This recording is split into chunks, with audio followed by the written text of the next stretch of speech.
Walking down the pavement gray, voices whisper, shadows play.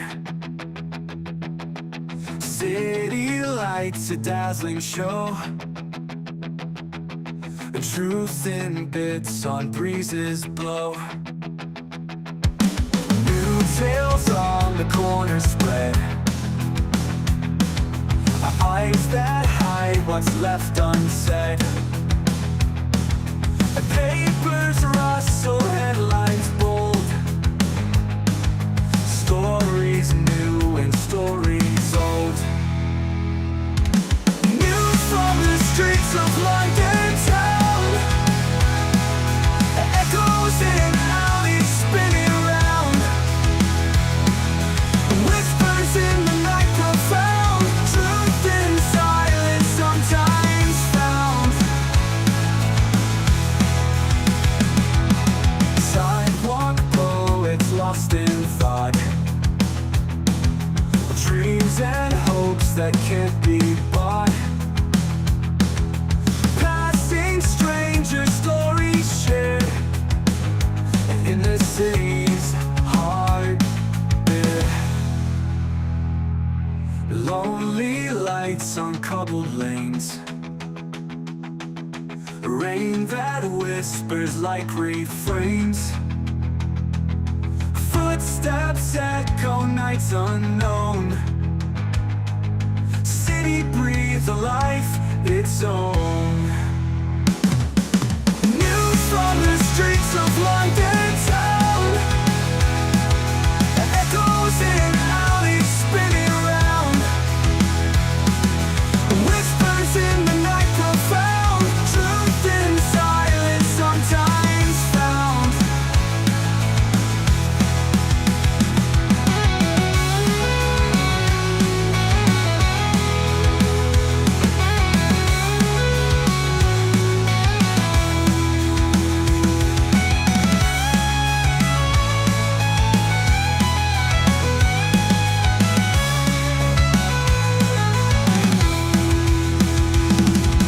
Lonely lights on cobbled lanes,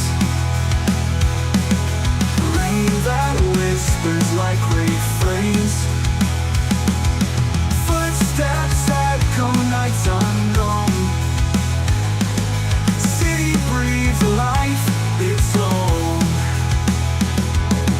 News from the streets of London town, echoes in alleys spinning round,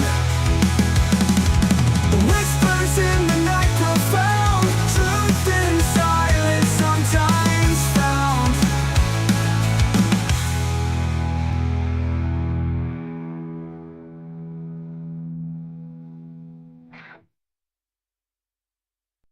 Walking down the pavement gray,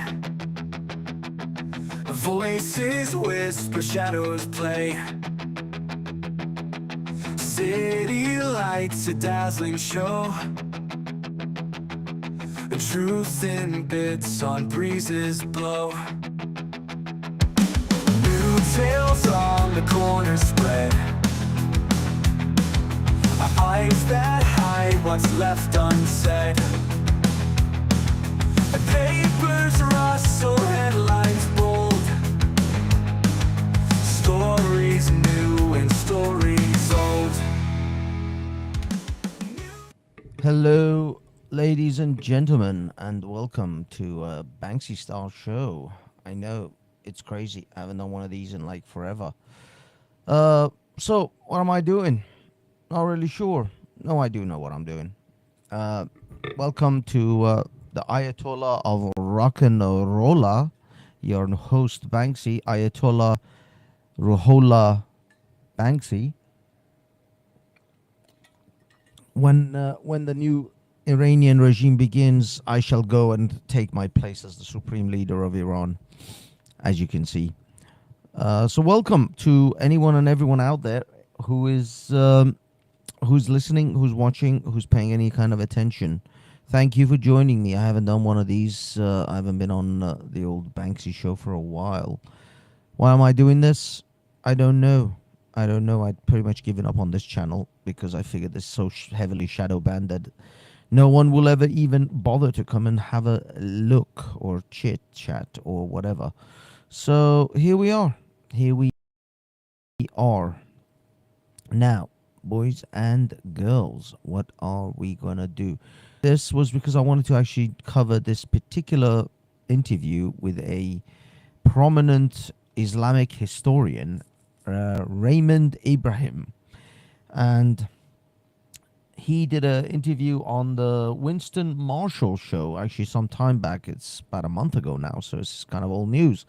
But I wanted to highlight this, and I've been wanting to do this for ages. Wanted to do kind of like a reaction, respond, just sort of really disseminate this information out. Now, the interview is about 2 hours long, and with my interruptions, will probably be even longer. So I'm not expecting to do the whole, play the whole interview. But I think the first hour, if I can get through it without too much issue, should be quite good. And I'm already 6 minutes into this stream.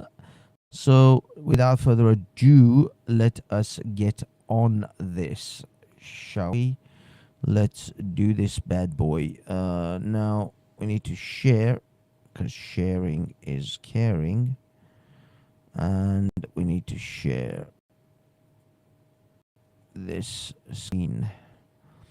I think if we do the tab, can I just do the whole tab with audio? I hope so. Let's see how that unfolds. Okay. Okay, that's not good. That is definitely not good. We need more. We need more. Nope, definitely not that one. Not that one. Wrong share. Wrong share. Wrong share. Bad boy. Share the wrong thing. Should not have shared that. That's the one. That's the one. That's the one. Let's see how it looks now. Oh, much better. Much, much, much better. Much, much better. Much, much, much better. Let's put me over here. Oh no, no, that's not how we want it. We want it that way, but we want it to be which way? Let's no. Well, that's just curving the radius around my thing.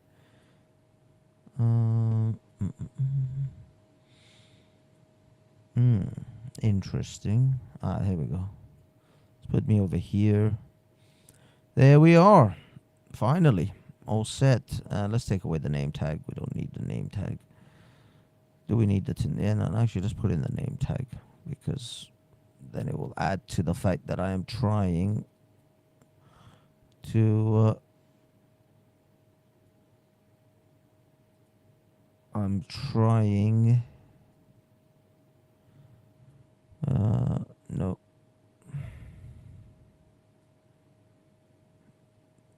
doesn't let me do it. It doesn't let me move it. Never mind. Yeah, I'm trying to kind of give it a bit more of a me feel. There you go. That'll work. Makes it more look a little bit more bespoke. So I'm trying to actually make it out that it will be different. No. This will do. All right, boys and girls. Thank you so much for joining me. If you are here, if you're out there, this is, as I said, an interview with Raymond Abraham, who is a prominent Islamic scholar, scholar, and yeah, let's listen to the interview. Is by a guy called Winston Marshall. So credits to Winston Marshall for the great interview, and let's hear it. This is the kind of Islamic history that you're not going to get from the Dawa boys. This is the kind of Islamic history that you're only going to get from people who are outside of the fold of Islam. Now, Raymond Abraham is actually a Coptic Egyptian. And obviously he's going to be dismissed by the mainstream Muslim world by simply saying, oh, he hates Islam. He's just a hater. But we'll see. We'll see what you guys think about this. There's about 5 people here. Let us begin. Islamist attack after Islamist attack, how we might find social cohesion today in Europe. We got to go back to the beginning, to Muhammad. Now, here's the first interesting thing that few people understand. From 632, the year Muhammad died, 1 century later, 732, Muslims are now in the middle of Europe, fighting and abducting people and destroying churches. They found what they want to claim is this great time of tolerance and beauty, but they're acting like ISIS on steroids. They symbolically were trying to denigrate Christianity, but we don't talk about that. In 1 century from Muhammad's death, they conquered 3/4 of the original Christian world permanently. This is. I just want to point out that Raymond is jacked like you wouldn't believe. Look at the size of those arms. The man definitely lifts. He's not your average geeky in the library with glasses historian. I mean, although he's read all of this stuff, and I'm sure he's he is prolifically, well educated in this matter, in the subject matter. It's just that man lifts. That man lifts for sure. I don't know if he juices. I bet he does some creatine, but look at the size of those freaking arms. What's building up towards the First Crusade. So then let's go to the Crusades. You hear the word crusade, it's such a diabolical, evil thing, evil venture. Now, what they don't tell you, okay, is one, that's how effective they've been. They've gotten that narrative to become dominant. Maybe we just stick with 2025 and what's happening. We've had some reports from Congo, Nigeria. I think every week I have to read about dozens of Christians being killed. And of course the media, they tell you, no, this is about climate change. But they actually do that. I've noticed, and I've been following this and writing about it a lot, Muslim persecution of Christians has been one of those most no topics. We don't want to go there. Make it relevant to what's going on in that, because you've sort of given a historical context. In Germany, Muslims are going to be like 40% of the population. I mean, at that point, yeah, it's going to be like.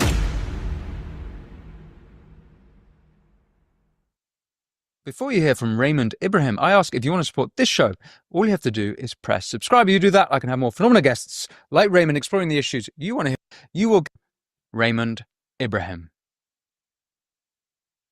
And yes, he's right. If you like to support this show, please like and subscribe, because we are heavily shadow banned by YouTube. The algorithm hates us. So yes, if you like this kind of content, please like and subscribe and give it to your friends. Your brother. Give a subscription of Banksy Style to your mother for your Mother's Day. For Christmas, we are also, well, no, we're not family friendly. So yeah, no, don't give it. Only over 18s only. Raymond Ibrahim, thank you so much for coming to speak with me on this show. There's 2 topics I'm keen to get into with you.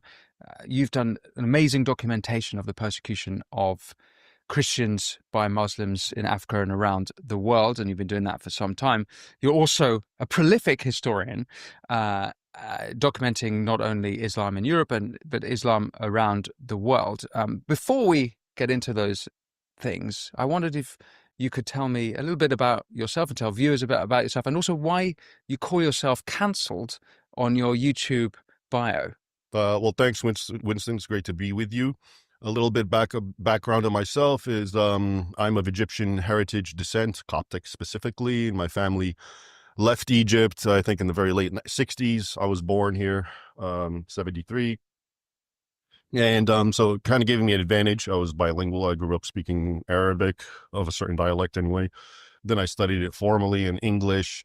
And obviously I had an interest in sort of the nexus of Western civilization and Islam because of my Christian background. I sort of gravitated toward Western civilization, obviously.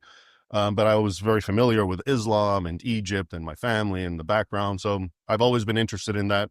And then in college, I actually majored in history with a focus on, actually I started off with classics, but then I delved into the Middle Ages, medieval Islam, and Byzantium, Eastern Roman Empire. And, you may know the name Victor Davis Hanson. He was my professor, actually, way back then. We're still good friends. He writes forewords for my books. Great guy. But he also got me interested in military history because before he became the prolific commentator about everything, he was a military historian.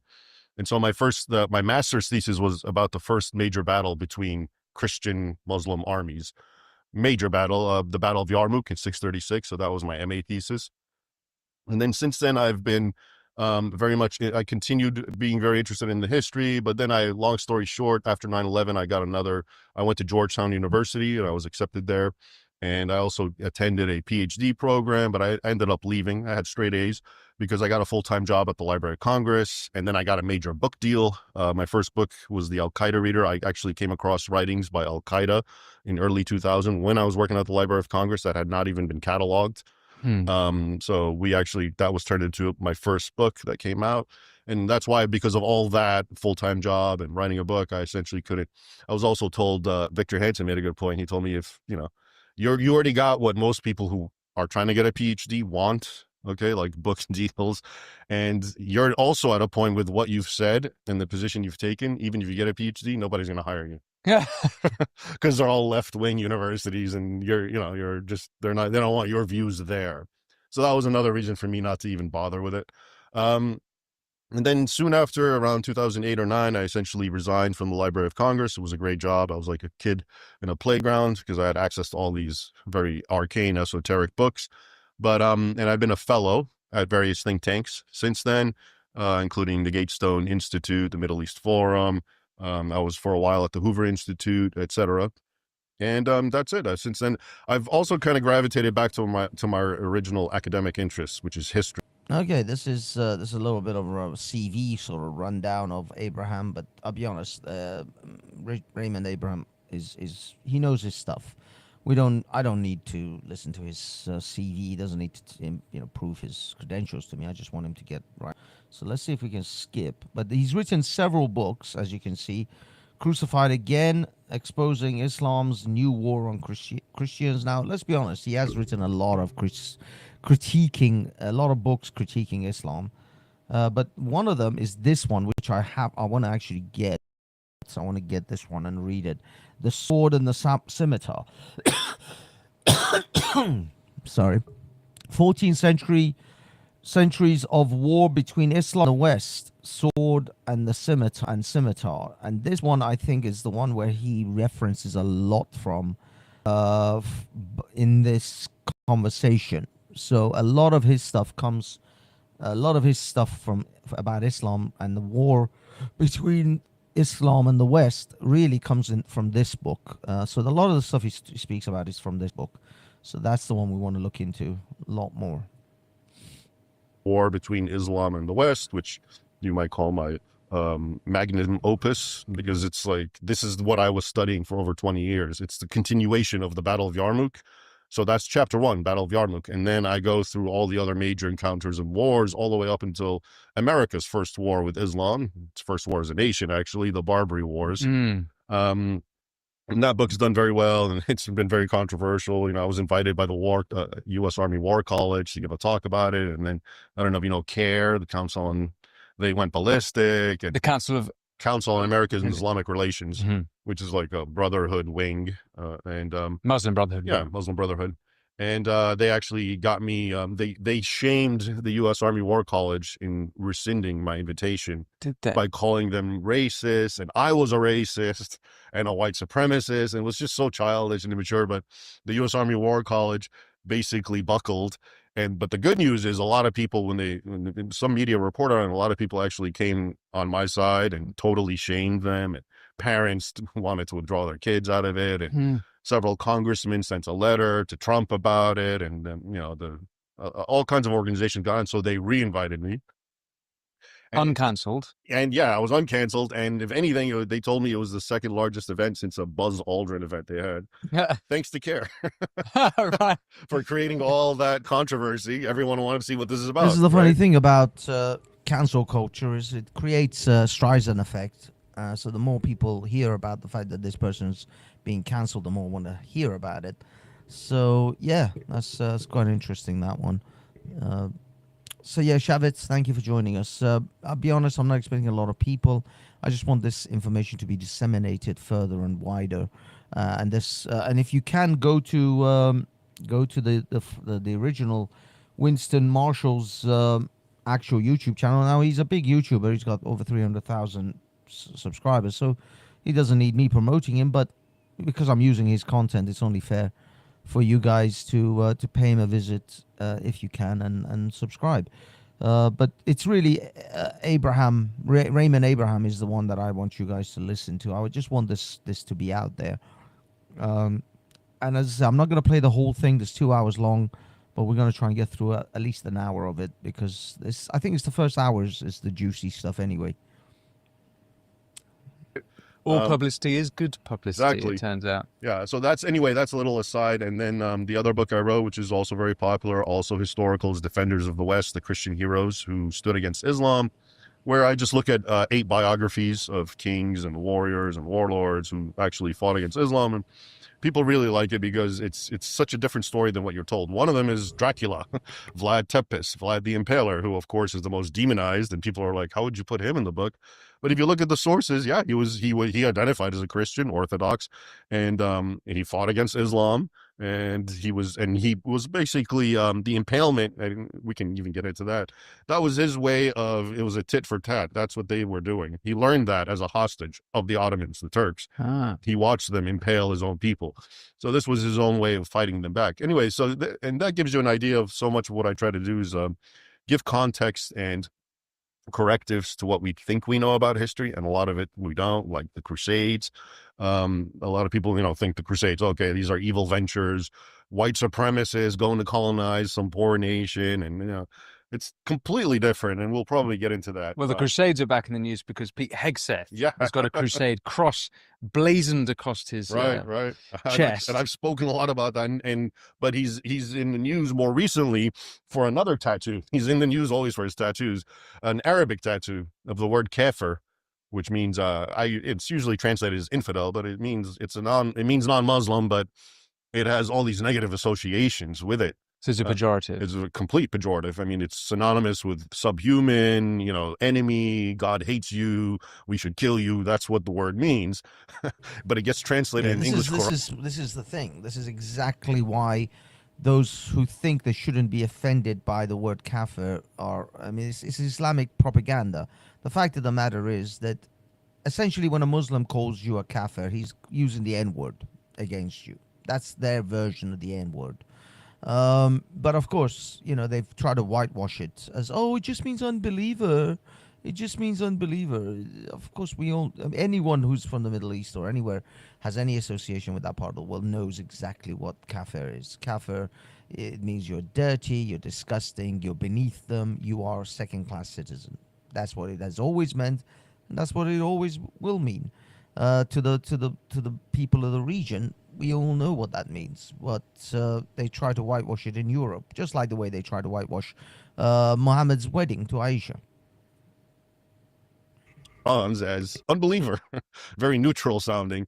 So anyway, and it's funny, why are Muslims angry that he has the word kafir in on? He's an infidel, right? That's what Islam makes him. But they're angry because he's proud of it. You're a kafir, you should be embarrassed and ashamed. But he's flaunting it. He has it as a tattoo. He has it as a badge of honor, literally. Do we know when he got that tattoo? No, I don't know, and I don't know if anyone does, because every time we see these tattoos, he doesn't talk about them. They just capture some weird picture of him, and you can see a tattoo, and then they start talking about the tattoo because they finally saw it. So I don't know. Right, maybe he's been reading your books. Maybe, yeah, maybe. But anyway, that recaps it with me. So, and then since then, I've just writing my books, and I'm still a fellow at think tanks. I'm writing articles, and I'm trying to develop my YouTube channel, trying to do what you do, and very modestly at this point, which is fun. It's fun. It's amazing to me because when I write an article, and even if it appears in pretty good websites, you can tell how many views there are via comments, maybe 20 comments, 30 comments. But I make a little video on YouTube and there's like 300 comments. Yeah. So, I guess that's the way to go. More people are interested in watching than reading. It's a generational thing, and I'm happy to oblige. Well, look, you've mentioned the Battle of Yarmouk twice, and perhaps before we go into what's going into Europe, maybe this is the starting point. So what's happened at the Battle of Yarmouk then? The interest to me in the Battle of Yarmouk is it's the genesis of the conflict between Christendom and Islam. That's really its significance. And so basically, we got to go back to the beginning, to Muhammad, right? Muhammad's dead, 632. And now you have what's called the Ridda Wars, which is after he died, a lot of Arabian tribes tried to break away from the fold of Islam. And the first Caliph, Abu Bakr, launched these apostasy wars, which is very interesting because even till this day, Muslim clerics will tell you without the law of apostasy, which is you kill anyone who tries to leave Islam, Islam would have died out. I mean, they actually say that. They admit it. That's why we have to have the apostasy law, because if people have freedom to leave, it will be gone.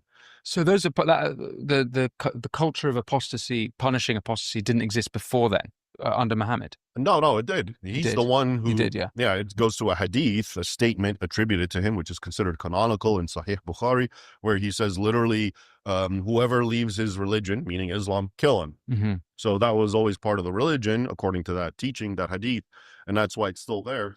Okay, so by the second generation of Muslim leaders, they're now codifying that. And Now, I just want to quickly state, put a caveat in that even though he says it's according to a hadith that this was there, but of course, as we know, the hadiths were compiled many years after Muhammad's death, so it is still uncertain. This is why history is not an exact science. It isn't really certain. We're as certain as we can be if we can accept the hadiths as being correct. But of course, as we know, Muslims throw the hadiths under the bus every second they get. So anything that doesn't match what their agenda is, Muslims will throw hadiths under the bus. To say that it is absolute, that is what it was during Muhammad's time itself, we don't honestly know. We can only rely on whatever the hadith said. Hadiths are compiled many centuries, many years, like centuries, decades certainly, after the death of Muhammad. So it is questionable whether apostasy was dealt by death during Muhammad's time or not. But we can only go with the hadiths, and it's certainly dealt by death now, and it was dealt by death with the caliphates, with the caliphs. So if it wasn't during the time of Muhammad, it certainly became a thing very shortly after the death of Muhammad, for sure. Yeah, well, when and how Islamic law gets codified is kind of a controversial thing, depending on which version you want to go to. But most of it happens much later after Muhammad. Maybe like he dies 632. Really, the first writings and the hadith are maybe around 750. And this is why there's a school of thought that says Muhammad never existed and it was all fabricated later to give a hagiographical foundational story to the Umayyad Empire. But at any rate, so you have now the Muslim power is consolidated under Abu Bakr, and then later the other Caliph Omar, who are companions and friends of Muhammad. And now the jihad is waged in earnest. Now, here's the first interesting thing that few people understand. In 632, if I talk to someone, your average person, and I talk about the Middle East or North Africa, and they know it's Muslim, they don't know how it got Muslim. They think it's always been Muslim. In the dawn of Islam, during this time that I'm discussing, 632 and so forth, the Eastern world, Egypt, Greater Syria, as it was called, which encompassed modern-day Israel, Jordan, Lebanon, it was a big chunk, Anatolia, or Turkey, what we call Turkey, and like I said, Egypt, all the way down to Morocco, Mauritania, and Augustine's Hippo was there in Tunisia. All that was actually more Christian than Europe. So if you talked about Christianity at the dawn of Islam, you were talking about Egypt, you were talking about Syria, you're talking about Asia Minor, Greece, of course, and Europe. But Europe was actually less Christian. And of course, anything northwest of the Danube Rhine was still not even Germany. The Scandinavian lands hadn't even reached Christianity at that point. And this is why the Roman Emperor Constantine moved the capital of Rome, New Rome, Just want to pause this it's a good place to actually see where Christianity actually was during those times when Egypt, when Islam came out of the desert, essentially, when the lizard eaters crawled their way out of the desert. This is Asia Minor. This is Bulgaria. This is where modern day sort of Turkey is. This is where the Christian world existed. North Africa, look at that, Egypt. This is the Christian world. The Christian world was very much east. All of that so-called Palestine, where they claim Palestine and all that shit, Yeah, that was all the Christian world and Judea, Jerusalem. Jews all lived in that area, but that's when the Muslims came and essentially Arabized all of this area. I mean, the Turks are still Turks, but they were for the large part they were Arabized as well, as much as the Iranians, the Persians were. So this was the Christian world. This wasn't the Muslim world in any shape or form. Egypt was nothing Muslim about it. It was very much a Christian world. A lot of the North African countries were very much Christian. Tunisia and all that area, all the way towards Morocco. So yeah, Libya, Algeria, all these places that you think are Muslim, they were very much Christian. And it was the eastern front of the what was it the Byzantine Empire, so which is the eastern front of essentially the Roman Empire. Constantinople to the east, because that's where everything was. That's There where you go. Constantinople. That's Turkey right now. It's right smack bang in the middle of Turkey. Right, what we know as Turkey right now, and Macedonia. So none of this was Christian, Muslim. None of these Muslim lands, Muslim nations. These were all Christian world. This was the Christian world. the learning was. That's where the sophisticated culture was, the wealth. All right. And again, when people, we have records of people traveling through Egypt, and they say all we heard from the top of the Nile to the bottom is just hymns and church bells, etc. This is before Islam. Same thing with Syria. Okay. So people miss this context. This is what the Middle East was. If you wanted to talk about Christianity, there were 5 major centers. Okay. They call them Sees. One was Rome, and the other 4 were in the Middle East. Okay. One was Alexandria, one was Antioch, one was Jerusalem, and then later Constantinople, all east, and all conquered by Islam. Okay. Which we'll get into. So anyway, we have the first major attack, and we have the Battle of Yarmouk in 636, and the Muslims prevail. Where is Yarmouk? Yeah, Yarmouk is a river in Syria, or it was in Greater Syria at the time, so I don't know if it's in part of Jordan now, but I'm pretty sure it's in Syria still. And that's where the 2 major armies, the Eastern Roman Empire, which they call Byzantium. I sort of don't like that word because it sort of creates a discontinuity between the Roman Empire. They saw themselves as Romans. Even the Arab accounts call them Romans, so this word Byzantine, anyway, but it's short, it's easy, it's succinct. So I interchange them. But the Eastern Roman Empire, basically, and the Arabs, the Muslims, fought there, and it was a major epic confrontations, and the Christians lost. And for various reasons, among it, there was a desert storm, which they weren't used to fighting in, whereas the Arabs were. And it takes on a great, it's very hagiographical tradition amongst Arabs. This is, where it all begins, and this is where Allah proved he was for us because we beat the infidels, etc., etc. And, I won't get into it, but anyone who's interested really should read about the battle, because a lot of what, ISIS, the Islamic State, the stuff they would say, which sort of sounds cryptic and people didn't understand it, they would say things like, we've tasted American blood and none is sweeter. And people just thought they're being gross.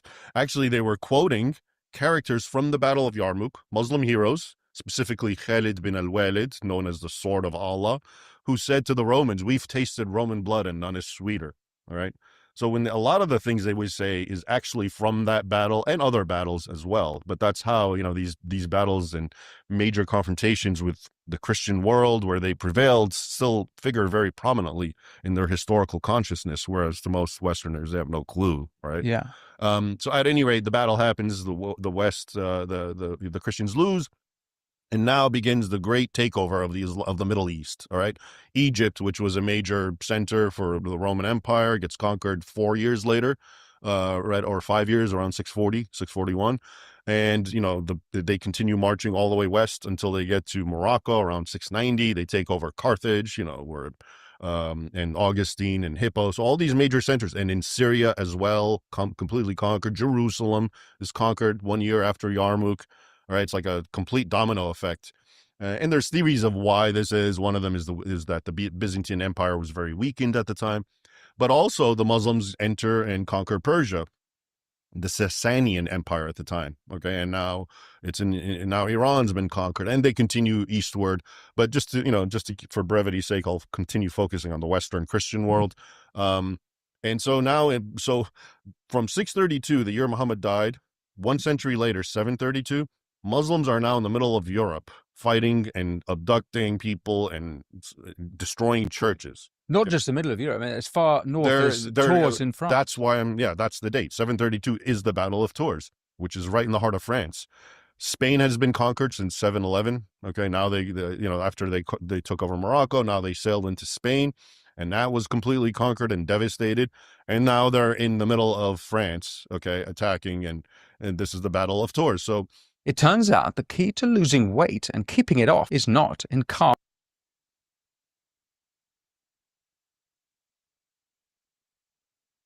Sorry, guys. Seems in infomercials inside the. in 1 century from Muhammad's death, and historians have actually quantified it, but it's basically they conquered 3/4 of the original Christian world permanently. Wow. In Spain, not permanently, but for like 8 centuries they were there. And of course, in France, they still continued depredations. And the Mediterranean islands were all conquered around the 8th century. Sicily and Malta and all of them, Cyprus and Rhodes, for centuries. And again, it's, to me, I'm just baffled at how people don't understand these were not just Christian countries. These were the main Christian countries, and they just got conquered and Islamized, and nobody knows this. If you talk about those countries now, like Egypt or Syria, most people just have this vague notion they were always Muslim, and Islam spread there. No. And again, if you look at the sources, both the Arabic and Islamic and the European chronicles, they make it unequivocally clear this was violent bloodshed, conquest. And it's even worse in the Arabic recordings because they boast about it. The more violent it is, and the more, the atrocities committed against the Christian infidels, and the more churches destroyed, this is more a reflection of how pious the Muslim conquerors were. So it's actually worse in the Arab. I always find this amazing that it's more graphic sometimes than the European ones, which are a little more objective. They say, yes, we were attacked and thousands were butchered and enslaved and churches. But the Muslim ones revel in it. Okay. And so now let's just stop for a moment. None of this is being taught in any school at all. Can I just ask, do you have a sense of the death toll in that first century? No. I mean, unfortunately, 7th century is what we're talking about. We're lucky to have just the records that we have. But, and I know I put it in Sword and Scimitar where I talk about various regions that get conquered, and then some chronicle mentions a number. Okay. But it's very hard. It's very sketchy that time. I mean, this is we're now nearing to what traditionally was called the Dark Ages, because we have, which, by the way, and we can get into, is a product of Islam. Okay, and many people don't know this.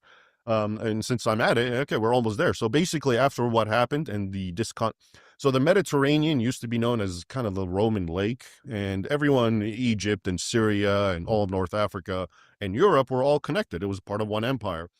After Islam took everything basically south of that, North Africa and the Middle East, and I already told you that was the richer, more profound, the more sophisticated region. Little Europe, the rest of the Christian was cut off completely. Papyrus ended. It used to come from Egypt. That supply was eliminated. All of that is historically, was the beginning of what historians would call the Dark Ages. Okay. And you don't know, and one historian, Henry Perrin, he was, I think, a Belgian historian in the 19th century, an Orientalist, as they called them. He actually had an entire thesis about this. And basically his line is, without Muhammad, there'd be no Charlemagne. The rise of Charlemagne and the Frankish state was basically a response to the nonstop Islamic aggression and and the discontinuity of the Mediterranean. This is why now Europe had to develop on its own and start anew. And it was, it was the young kid on the block, the barbarians who had, conquered and assimilated into Christendom in the 5th century and whatnot. They no longer had the assistance of the East as they did before. Okay. And so now they became the small final bastion of Christendom, and they continued being attacked by Muslims. So, to finish this idea of the Dark Ages. So so people will tell you the Dark Ages historic, and they don't even want to use that term anymore for various reasons, but they would say it was the 8th century and the 9th century. And they would tell you because of Viking attacks and, attacks from nomadic tribes in the East.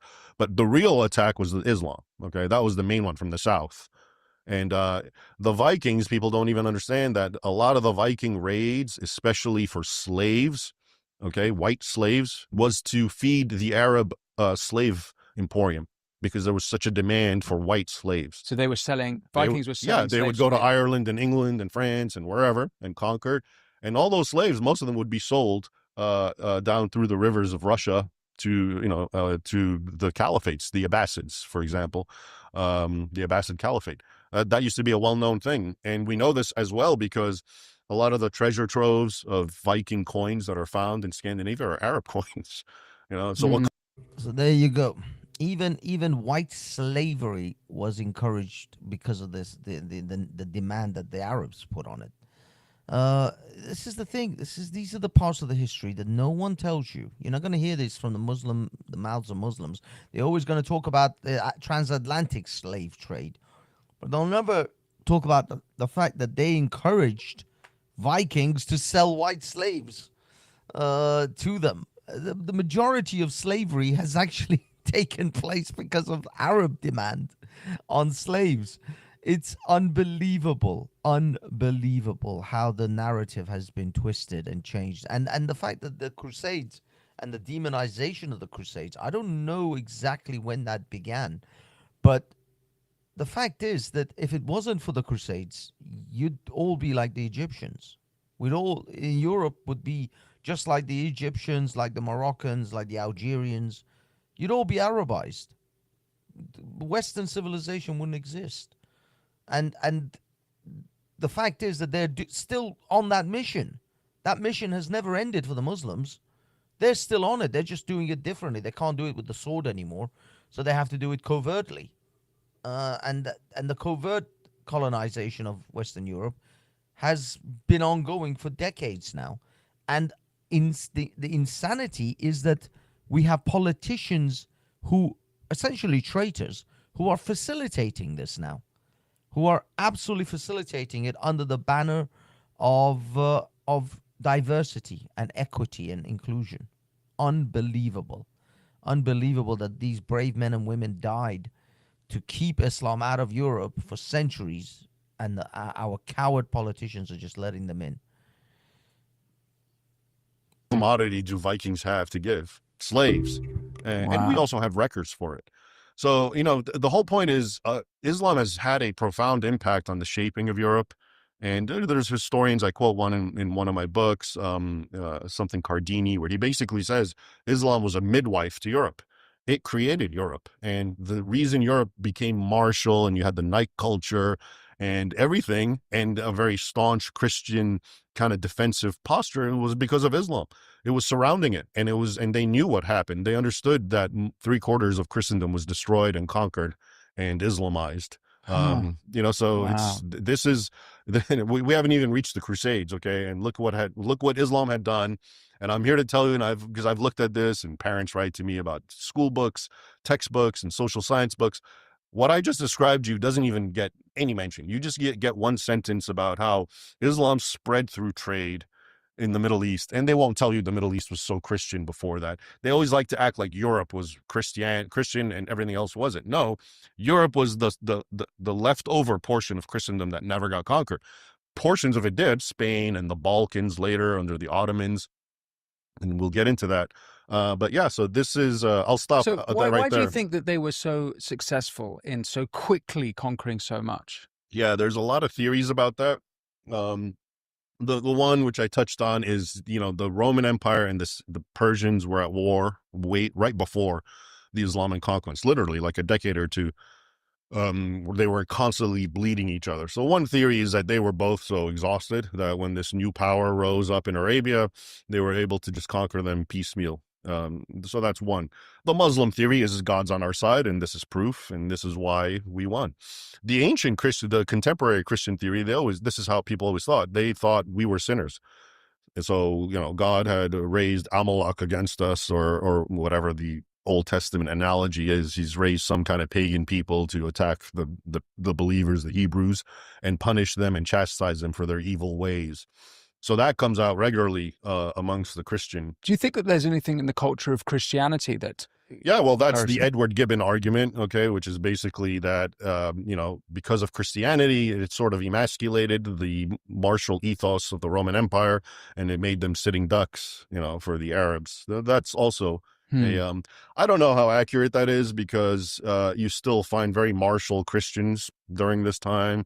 You know, like so. Okay, so Charlemagne is now the year 800. We have the rise of Charlemagne. Wait, before we get to Charlemagne, though, so the Muslim armies they don't conquer Tours and they're fought back, right? And I think all the way back to Spain. You Yep. correct me if I get any of this history wrong. Yeah, no, right. So what galvanizes them, the Europeans, to fight back, and why is it that they don't go past into, at that point, presumably it's called Al-Andalus, right? So Yeah, that's what the Arabs call it. Yeah. what would the Europeans have called that region? To them, it was I mean, it's known sometimes as Iberia, but it's or major. Correct me if I get any of this history wrong. Yeah, no, right. So what I just wanna pause galvanizes it them, on the map. the Europeans, to fight back, and why is it that they don't go past into, at There that you go, point, there you presumably go. That is what the Muslims used to call Spain. What is modern day Spain right now? That was ruled by them for 800 years. Remember, Al-Andalus was ruled by Muslims for 800 years. America hasn't even been in existence for half of that. That's how long the Muslims ruled Spain. So if you think that they don't want it back, you're wrong. You're sorely mistaken. They want Spain back. They consider Spain Islamic land. There are still many traces of Muslim, buildings still in architecture within Spain anyway. But they want Spain back. They had it for 800 years. They've only lost it for a few hundred years.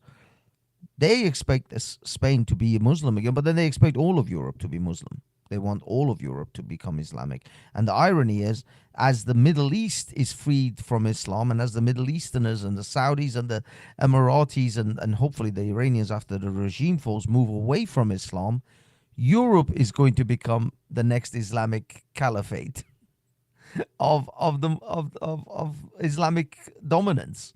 That's the craziness. That is the trajectory that we're seeing. That Europe will be more Muslim than Bahrain and Abu Dhabi and Dubai and Iran for sure. If the regime goes, oh my God, Iran will be the least Muslim country on the planet. But yes, they owned Spain for 800 years and they want it back. Don't think that things stay as they are. There's a line from Batman Returns where the Penguin says to Batman, "Things change." called Al-Andalus, right? So Yeah, that's what the Arabs call it. Yeah. what would the Europeans have called that region? To them, it was I mean, it's known sometimes as Iberia, but it's the Spains because it was various Spanish kingdoms before it became one. Hispania, that was, Okay. I think, its Latin term. So there was at least by the time they got to Tours, which is a long way into, Yeah. far into Europe, Mhm. there was a sort of galvanizing of Christians, Yeah, Christian armies, right. and there was a military response. right. So in Spain, you had the Visigoths, okay, and El Andalus is actually because the Arabs, they somehow confused the Visigoths with the Vandals.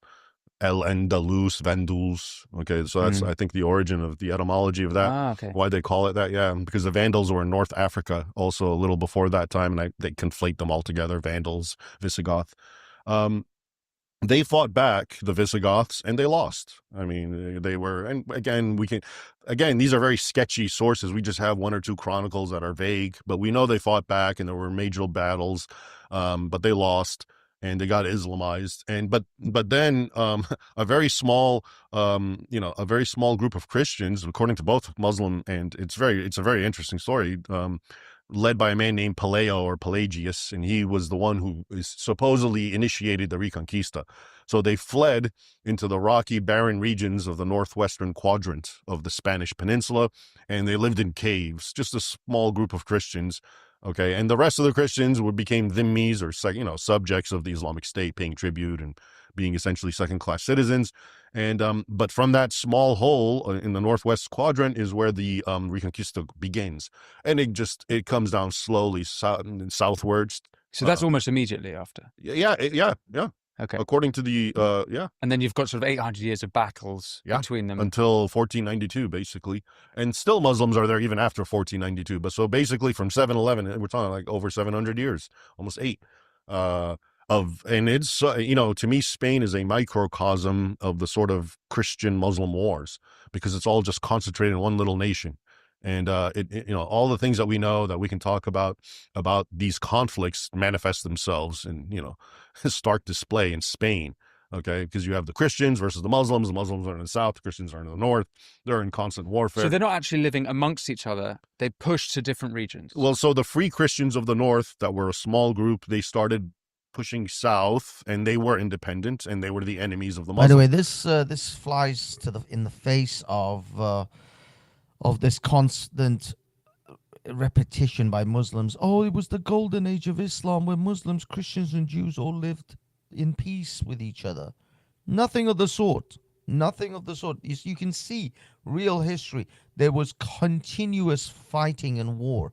The Christians that lived with Muslims lived as second-class citizens. They lived under Muslims. They didn't live with the Muslims.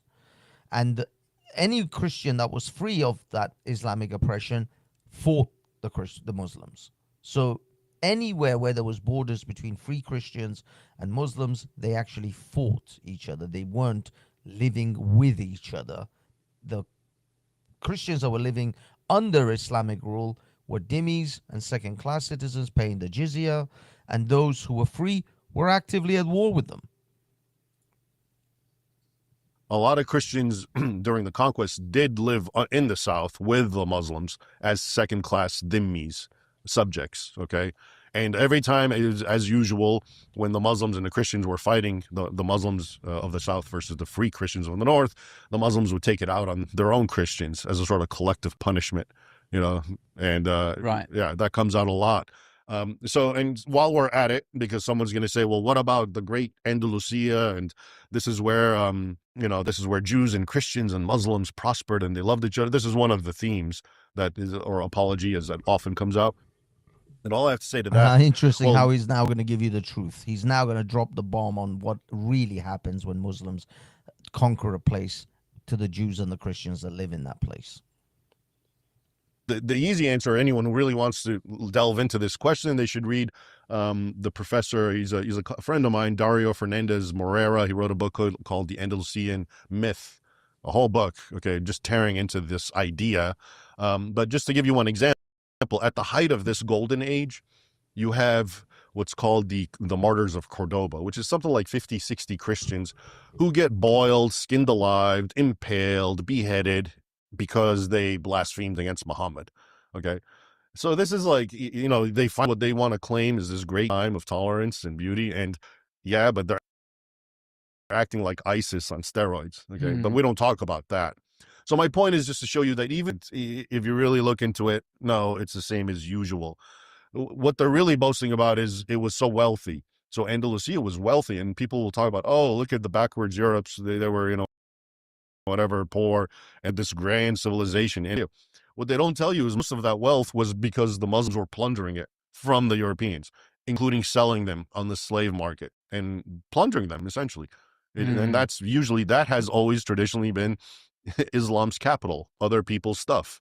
Were they converting Europeans to Islam? Yeah. So when they conquered Spain, for example, I'm sure a lot of native Spaniards, Christians, converted. Okay. And was it, did they bring sort of civilization with them from Well, so Africa, that's the question. Was it a sort of military nation of a kind of a band of warrior aristocracy? Warrior aristocracy. Yeah. That's definitely how it was initially. And so when you look, sometimes they'll tell you, well, yeah, but the Islamic world was so advanced when Europe was in the Dark Ages. Okay, so what they don't tell you is, one, this is still an early time, so that a lot of the people who were inventing things or doing something important, Averroes, the philosopher, or whatever, a lot of these guys were either Christians or Jews, or even more often they had recently converted. So this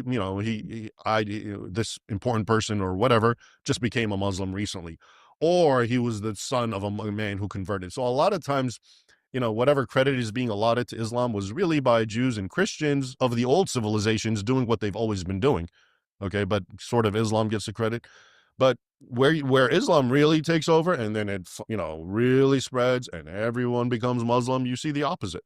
Okay, in Spain, to go back to that, it was the Muslims were obligated, especially when the Christians of the north were still weak, to wage 2 jihads every year, and it was always devastating. And they came back with the heads of, they would decapitate, make They were pyramids. obligated to They wage were obligated by who? By Islamic law. The Caliph said twice a year. And there are Islamic teachings in the Sharia of you have to launch raids on the infidel. You can't live in peace with them as long as you can. Obviously, if you're weak, you shouldn't. And very graphic, to the point that until now, there are portions of Spain, especially the middle zone, where the frontier, that are completely destroyed, and they still can't bring it back to life. It's just a complete war zone from all that. Okay. Wow. Yeah. So that's anyway. It's good we can kind of stop right here real quick, because now we're getting to near the Crusade time, and we haven't even gotten there. But just think it for a while, like all of this is what happened before the First Crusade, right? And when we talk about the First Crusade, to find out, the problem is people present it in a vacuum. They don't tell you what I just told you, and all of a sudden, it's just these crazy Catholics decided to go and go abuse the poor. A guy like John Esposito, I don't know if you've heard of him. He's a professor from Georgetown, where I went. And there's a quote, which I quote so often that I think I've memorized it from him. And he says, 5 centuries of peaceful coexistence elapsed between Muslims and Christians until an imperial papal power play led to a series of so-called holy wars, which have left an enduring legacy of mistrust and resentment amongst Muslims. In other words, before the First Crusade, which was called in 1095, I haven't even gotten there. I've basically stopped around 800, right? Yeah. Before that, he's saying Muslims and Christians lived in perfect peace and harmony. Even though I just got done telling you that Muslims conquered 3/4 of the Islamic world of the Christian world through sheer violence and bloodshed. There you go. There you go. You see the propaganda. Now, I think the propaganda on this level kind of started in the 19th century, in the 20th century. I think it's early 20th century where all this crap really started. The propaganda. It's not even early, mid. I would say probably past the 50s and 60s, because Islam was not regarded as a friend to the world, to the Western world, even by people like Winston Churchill. They knew exactly what Islam was about. Islam was actually a friend to our little mustache man in Germany. Islam was not at all the enemy of the little mustache man. He met with the Mufti of Palestine at the time. And in fact, a lot of people suggest that it was the Mufti of Palestine who actually convinced the little mustache man to go against the Jewish people the way he did. It was actually him it was actually the Mufti of Palestine that actually got him to go on that rampage of destruction towards the Jewish people. But that's just maybe hearsay. I don't have the time right now to go into it to try and provide evidence. But there are people who say such things. Okay. And that's what and the thing is, it's not just him. This is the official line amongst historians and academics. And I mentioned him because he was especially back in the day when I was going there, every military analysts and politicians would consult him about questions about Islam. And it's the same thing with people like Karen Armstrong. She's a best-selling author about religions. You read what she says. Again, she'll start off with the Crusades and just how evil it was, and act like everything before it was nothing but Muslims being good to Christians.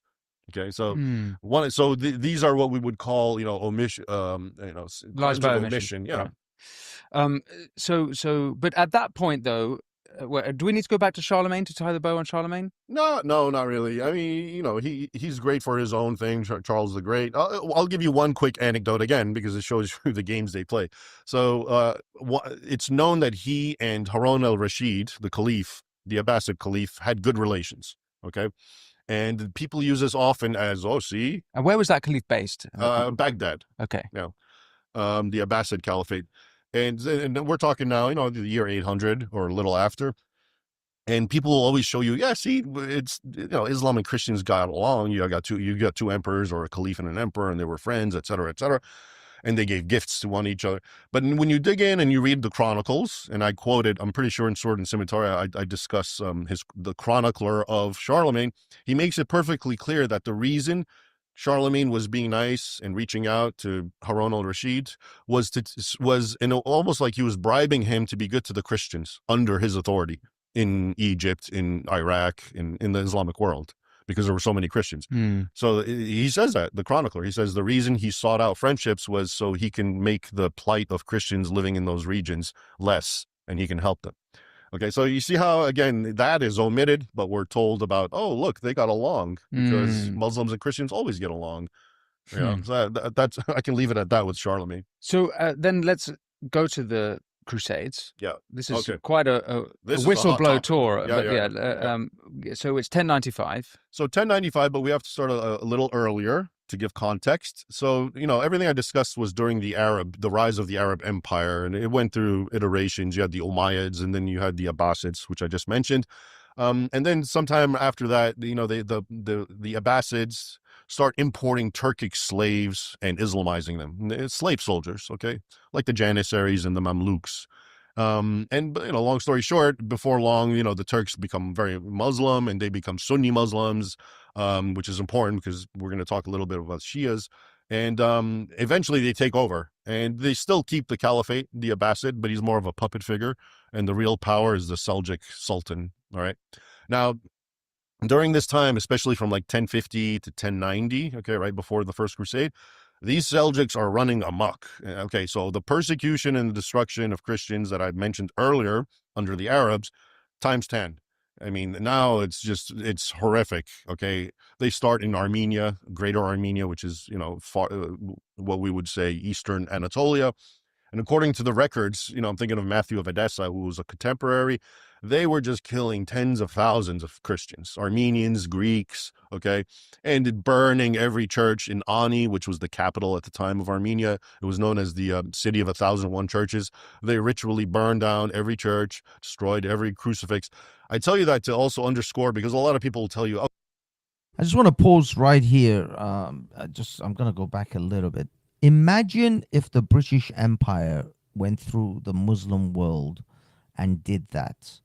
Imagine if they were burning down every mosque that they came across as they went through India, went through all the other regions. Admittedly, you know, the British Empire spanned across China to Australia and the Americans, which didn't really have much in the way of mosques. But imagine if they had gone through the Middle East, if they'd gone through Syria, and they'd gone through all of these places, if they'd burned down Jerusalem, the Great Mosque. Imagine if the British, because the British Empire owned what we call modern day Israel right now.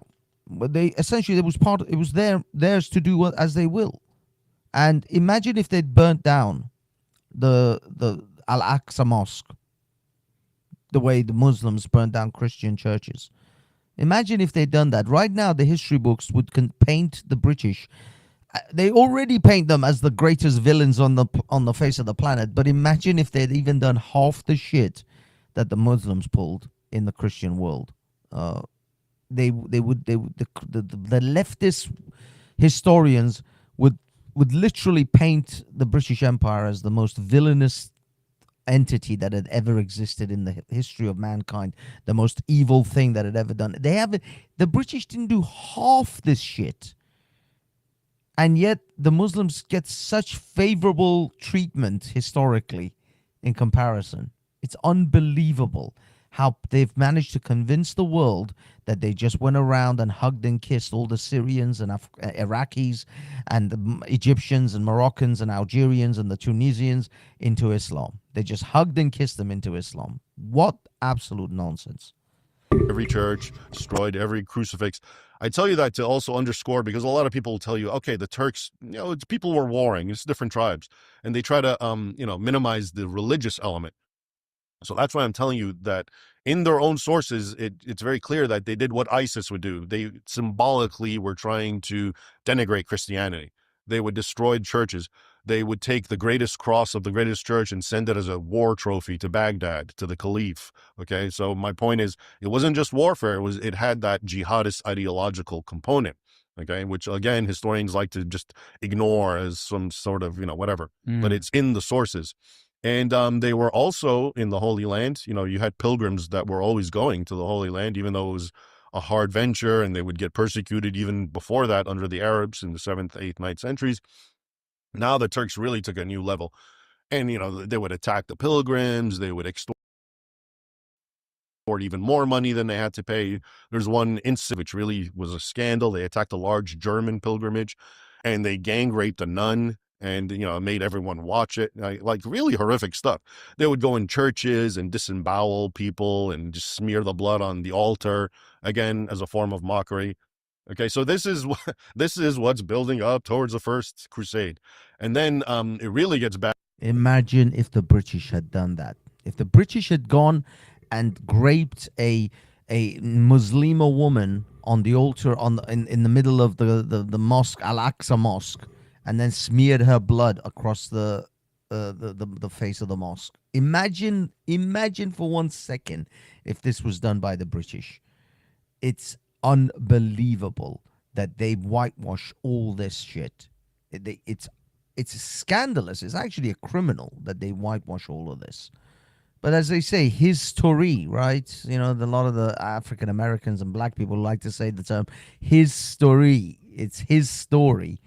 And yeah, if you allow the Muslims and the leftists dictate history to you, then that's the version you're going to get. You're going to get the Islam went around, hugged and kissed everyone. You have to come to these people to find out the real truth of what actually took place in those worlds. And the rest of us, I mean, I'll be honest, the Middle Easterners, we know. The Muslims know that when they find out I'm an Iranian and I'm talking about how they put the sword to the neck of every kafir or every Zoroastrian and said, you either see the light of Allah in the reflection of my sword, or you will get my sword. They know exactly what I'm talking about. We're not under any delusions of how they spread their filthy religion across Persia, but they can sell that crap to the English. They can sell it to those white ginger boys in Birmingham to get them to convert to Islam because they promised them women and houris in heaven. After the Battle of Manzikert, which is one of my main battles also in my book Sword and Scimitar, and the Christians again lose. Where is that battle? It's in Manzikert, which is actually close to Armenia in Asia Minor. The Roman emperor at the time went trying, again, like Yarmouk, they went with a large army trying to stop the Seljuk Turks, and they lost. And after that, they just completely ran amok all westward, and now they're attacking all Asia Minor, of course. I mean, Turkey, what we call, now it's Turkey because it got conquered during this time. And Asia Minor, by the way, so Turkey, when you hear Turkey, you think, okay, it's a Muslim nation. This was such a Christian nation that, St. Paul's letters, most of them go there. Asia Minor, Ephesus, Turkey, yeah, a lot of them. And so now it's all conquered, and now they're right next to Constantinople, and they're on the verge of actually reaching and getting into the European mainland. And the emperor, the Roman emperor at the time, Alexis, he calls for aid from the Franks and the Europe. And he had friends there and, some nobles, and they all got together. And long story short, Pope Urban II at the Council of Clermont in 1095 in November, he basically stood up and he told everything that was happening. He mentioned everything I'm telling you, all the desecrations of churches, all the rape of women and the forced Islamization of children and the disemboweling of Christians, very graphic stuff. Okay. And which is in a lot of sources. So it's not, one guy made it up. And that's it. And they all cried out Deus vult, which Mr. Hegseth has a tattoo on, which means God wills it, right? And that was it. They went. So if you asked earlier historians, in the 1800s, they would tell you the Crusades were motivated by love. They were actually, and a lot of it comes out in some of the sources where the Crusaders. If you asked earlier historians, in the 1800s, they would tell you the Crusades were motivated by love. They were actually, and a lot of the 1800s, they has a tattoo. Huh? The Deus Vult. This is actually the cry that now the Christians at Speaker's Corner started to cry, because the Muslims have their own cry, takbir, and then they go Allahu Akbar, takbir. So every time the Muslims do their little takbir thing, now the Christians are finally, in the last few years, I mean, I would say that 4 or 5 years now, at least since the vid, since 2020 onward, they actually started to get some testicles amongst them, and they started screaming Deus Volt. And that is where we are, believe it or not, in Britain. I know you guys, people, the government desperately wants to cover this up, but there is a underlining crusader versus caliphate taking place. It's happening in a very British way. It's happening in a very passive aggressive way, but there is a crusader versus the Islamist war which has raged, and you see the microcosm of that war at Speaker's Corner. It's, as I said, it's not swords and scimitars, it's not rifles and tanks. It is words of war of words, which I'm glad that the Christians are actually coming back with some serious force, and they're actually owning them now. And we got people like Bob Jr., God Logic, and a whole host of, and we used to have people like Hatun Tash, but unfortunately they managed to, scare her away from Speaker's Corner, unfortunately. But, we got Shalili, we've got many other Muslims, Uncle Asif, and many of the young Christians that are coming, young Christians that are emerging, which is fantastic, like young Bob, who's like 16, 17 years old. And so there's a new generation, new blood of Christians who are actually stepping up to do this. Now, I've been saying it for years. Secular atheism is not going to defeat Islam. I'm sorry. Secular atheism does not have the anchoring and the grounding to come up against Islam. It just doesn't. Because ultimately, someone like me is, you live your life, I live my life, just leave me the F alone. That's my policy. I'm not here to dictate to you how to live your life, on what rules you should live your life. But the Muslims don't follow those rules. They're not about live your life. No, you live your life my way. They're not about that.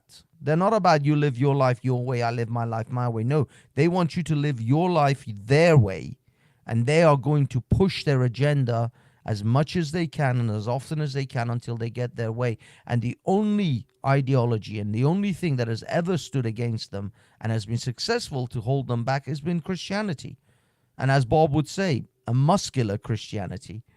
And I think, the Christians are the only ones, the only option we have. Someone asked me a few weeks back at Speaker's Corner, would you, if these Christians become fanatical Christians, would you side with them? I was like, absolutely, in a heartbeat. At least the Christians let me drink wine. He's like, yeah, but you're an atheist. I said, yeah, I'll become a Christian. I'll just say, I become baptized and I accept Jesus Christ as my Lord and Savior. He's like, yeah, but you're a hypocrite. I'm like, what do you think all the Christian Muslims are in the Muslim countries? 90% of Muslims can't tell you that they're not a Muslim anymore because you'll execute them. The Muslim world is rife with hypocrisy. So, like, suddenly now the Muslims are worried about hypocrites in the Christian world. Which means God wills it, right? And that was it. They went. So, if you asked earlier historians, in the 1800s, they would tell you the Crusades were motivated by love. They were actually, and it comes out in some of the sources where the Crusaders were moved by Christ's injunction to love your fellow man as much as yourself and to love God. So they were loving God because they wanted to go and liberate the Holy Sepulchre. They wanted to liberate the Holy Land, which was very important. Again, this is something modern people don't understand, but place was important. Holy sacred land was something that was, very important. So they wanted to go and liberate it from Muslim control, and they wanted to also protect fellow Christians. And now, your average person, you hear the word crusade, it's such a diabolical, evil thing, evil venture. But that marks an interesting turning point, even from the Christian point of view, from this, let's say, turn the other cheek mentality to we're going to protect our fellow Christians by killing others. Yeah, so the whole issue, this goes back to the concept of just war, which really one of the name that always gets thrown out there, and it's the chief articulator, they would say, and proponent is Augustine, St. Augustine, who lived in the 4th century, okay, or was it 5th century? So he's way before all this, and to him and to almost every other doctor of the church and theologian, it was okay to fight back. And, they would cite things like, a Roman centurion comes to Jesus and Jesus heals his servant. And then Jesus, what does Jesus do when he does a miracle for someone? He tells them to repent, right? Change your way. He didn't tell this guy, hey, put your sword away, stop killing. I mean, this guy was a centurion. He oversaw the bloodshed, a lot of bloodshed. Jesus didn't say anything to him. Okay, so also John the Baptist, when people came to him and a bunch of soldiers came to him saying, what must we do? He didn't tell them leave the army. He said, don't be content with your pay. Okay, so a lot of these were understood by early church theologians as justifying just war theory. As long as the war is not about, conquests and enforcing whatever my will on you. If I'm defending my land, that was 100% Christian. Okay, and so, and this is why. Okay, so if you don't understand everything I've been saying, if you didn't hear this, then how is crusades just war? Because what you see is a bunch of Europeans going to Muslim territory. What's just in that?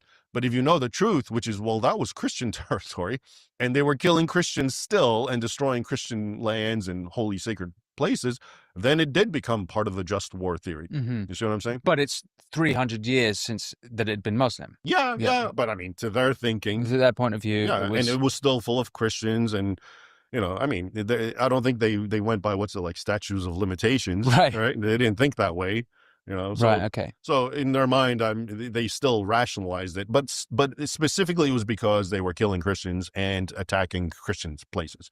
Okay, so that was it. Yeah, Okay. even if it wasn't Christian beforehand, I think they would have just war theory would cover the logic. Why are you killing innocent Christians? So this is the first of several crusades. Yeah.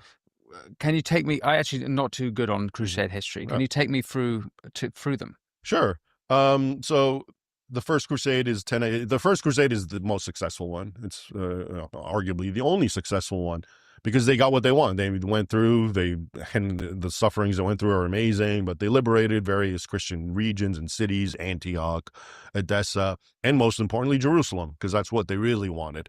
The Holy Sepulchres, or the Church of the Resurrection, was this massive complex that was built atop what is believed to have been Jesus's burial. Not just his burial, it was actually a humongous structure built during Constantine's time in the 300s. So in this church, you actually had where Jesus was betrayed, the Garden of Gethsemane, and then you also had where he was crucified, and you have where he was buried. Okay, and it was and resurrected. And a quick anecdote, which I almost forgot, but is pivotal to what we're talking about. In the year 1009, okay, so we got to go back in time a little bit. And just, again, what I'm going to tell you is going to, again, underscore just how Christian that region was and underscore the sorts of persecution that went. But there was a Fatimid caliph in Egypt, and the Fatimids were Shia, okay, and his name is Hakim Ba'amr Allah. And this guy, okay, they call him the Mad Caliph because they want to pretend that what he did, what I'm going to tell you, was the product of a maniac, right? Yeah, and there's no rationale. Under him, he had 30,000 churches in Egypt and in greater Syria destroyed. Okay, so first of all, 30,000, that's a humongous number of churches in an area that I thought was Muslim. Okay. 30,000 churches. 30,000 churches. You tell me which Christian empire destroyed 30,000 mosques. But then I don't know whether he's going to say this is accurate or not. And the source for this, which a lot of Western people try to ignore, is an Arabic Muslim source, Al-Makrizi. All right. And he says 30,000. And people say, no, that's a mistake. You put one too many zeros. He meant 300. And historians will write, 300 churches. But he wrote 30,000. Including the Holy Sepulchre, the one that I'm discussing. He had it destroyed and pulverized, and then it was later rebuilt, a smaller version. But the one that I was telling you about by Constantine, he had it razed to the ground. This most important place for Christianity. As far as my geography of Jerusalem goes, that must have been huge because where I know the rock where the crucifix was, the distance to that where it is believed the tomb was. You're talking about the rock with the round stone. That there's two places that people believe where Christ was buried. The one you're talking about, I think, is the later one that mostly Protestants actually accept. Catholics and Orthodox believe it was somewhere which was actually closer. Okay. Yeah. Okay. The Crusades, the first one is the most successful. Right. And then how did the first Crusades end? Yeah. Let me just finish the Fatimid thing because this is very important. A brief interruption to tell you about the sponsor of this interview. Sorry, guys, more advertising. Although I got to give Winston Marshall credit. The man's bringing in his coin. But Yeah, guys, this is an original Instant Marshall. I will not be playing all of it. So if you want to see the rest of it, I'm going to play about an hour and a bit's worth. The rest is on the Winston Marshall show. So please go to Winston Marshall's YouTube channel to see all of this interview. But I'm just trying to spread this message because I think it's vital for as many people who can see this. The interviewer is Raymond Abraham. I myself, I'm gonna try and get a hold of the book Sword and Scimitar, and try to actually do a review of that because I think a lot more detail will probably be in that. Finish the Fatima thing because this is very important because it ties up to what 30,000 churches destroyed. And again, I want to remind you, you have these people who are telling us 5 centuries of peaceful coexistence were between Muslims and Christians. What I just told you is 1009. This is the time frame they're talking about. 30,000 churches were completely destroyed. Okay. And these people are writing books and saying everything was fine until the First Crusade. You see how they present things in a vacuum? Yeah. They want you to think that the Christians were the aggressors. They had no reason to do what they did. Okay. All right. So then, okay, the Crusades, you have various, what gives rise to them is essentially then the Muslims start reigning. So around 1144, you have the Second Crusade because some Muslim sultan destroys Edessa on Christmas Day, which was a Christian principality, and it was full of Armenians. And again, to give you an idea in the sources, when the Franks and the Crusaders came and liberated these regions, which had a lot of indigenous Christians, Armenians and Greeks and Syriacs, the sources talk about how they threw themselves and kissed their hands and feet. Now, why would they do that? I thought they lived in harmony with their Muslim overlords. Why would they want these strange men from Europe? Because they were all Christians, okay, and they were being persecuted. So in 1144, the Edessa is completely ransacked and destroyed, and just again, like very sadistic stuff is happening to the women and children, and it gave rise to a new crusade, okay, and that one was abysmal failure. They got nothing; they just died. Everyone who came. It was under King Louis and Conrad, I believe, the German emperor, completely destroyed. And then, things kind of status quo, and you still have Jerusalem, and you still have Antioch and other places. And then you get the rise of Saladin, okay? And he's very, as we all know, very popular. And, he actually conquers Jerusalem. All right. He had a major battle, the Battle of Hattin, the Two Horns, which is in my book, Sword and Scimitar, has a whole chapter. In 1187, he wins and he beats a massive Crusader army of the Kingdom of Jerusalem. And after that, they all fall like dominoes. He conquers Jerusalem. He conquers a lot of Christian territories, and there's only a few left. And that's what calls the Third Crusade. King Richard is, of course, the one who spearheaded it, but also King Philip as well from France, and Barbarossa, the German emperor, who unfortunately brought the biggest army, but then died on his way. He fell in the river. He was very old, but and Richard is very impressive. I have a whole chapter dedicated to him and the Third Crusade and Defenders of the West because he's. When you read about this guy in the actual sources, it's amazing. Apparently, he was a giant. Okay, something like 6'6", or because really? Yeah, and at that time, and the sources just describe him always leading his men, being in the center of the charge, the first one in, decapitating, slaughtering everyone, and the Muslims themselves actually in their sources talk about him like that. So he was quite the formidable character.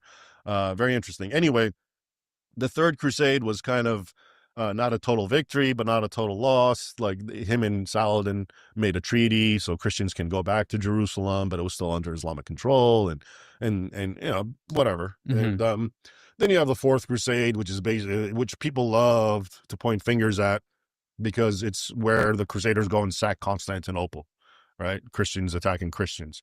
And that has its own story and different versions of why that happened. But before we get into that, I'm just remembering again, very important point about Saladin before we leave Saladin.